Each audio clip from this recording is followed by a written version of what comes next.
கற்பழிப்பு, பெண்களுக்கு உண்டான பாலியல் தொல்லைகள் எல்லாம் நடந்துகிட்டே இருக்கு. இதை தடுக்கிறதுக்கு நம்மளோட டிஎம்கே ஆட்சி என்ன பண்ணியிருக்காங்க அப்படின்னு கேட்டா பெரிய கொஸ்டின் மார்க். இன்னைக்கு துப்புரவு பணியாளர்கள் இருந்து காலேஜ்ல விரிவுரை பணியாளர்கள் இருந்து எல்லாரும் இன்னைக்கு ஆர்ப்பாட்டத்துல போராட்டத்துல எல்லாருமே இருக்காங்க. இன்னைக்கு நம்ம மகளிர் அணி சார்பா பெண்கள் பிஜேபியில இன்னைக்கு இருக்கிறோம் அப்படின்னா பொதுமக்களாக எல்லாருமே தான் இன்னைக்கு ஆர்ப்பாட்டத்துல எல்லாருமே கலந்துட்டு இருக்காங்க. ஏன் அப்படின்னா அவங்களுடைய அவங்க தேர்தல் வாக்குறுதிகள் சொல்லி கொடுத்த ஒவ்வொரு வாக்குறுதிகளையும் நம்பர் வச்சு இன்னைக்கு மக்கள் கேட்கிறாங்க.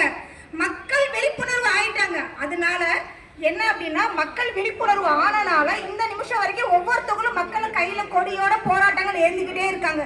அதுக்கு பாரதிய ஜனதா கட்சி நம்ம எல்லாரும் என்ன பண்றோம், அவங்களுக்கு துணை நிற்கிறோம் நம்ம வந்துட்டு. ஏன்னா நியாயத்தின் பக்கம் மட்டுமே நிற்கக்கூடிய ஒரே கட்சி நம்மளுடைய பாரதிய ஜனதா கட்சி மட்டும்தான். அப்படிப்பட்ட நம்ம இன்னைக்கு நம்ம பெண்களுக்காக குரல் கொடுத்துட்டு இருக்கோம். ஏன் பெண்களுக்காகனா பெண்களுடைய தொந்தரவுகள் அவங்களுக்கு தொந்தரவு கொடுத்துக்கிட்டே இருக்காங்க. எந்த விதத்திலையுமே சலிக்கவே மாட்டேன்றாங்க. நாளுக்கு நாள் அவங்களுடைய லீடிங் அதிகமாயிட்டே இருக்கு.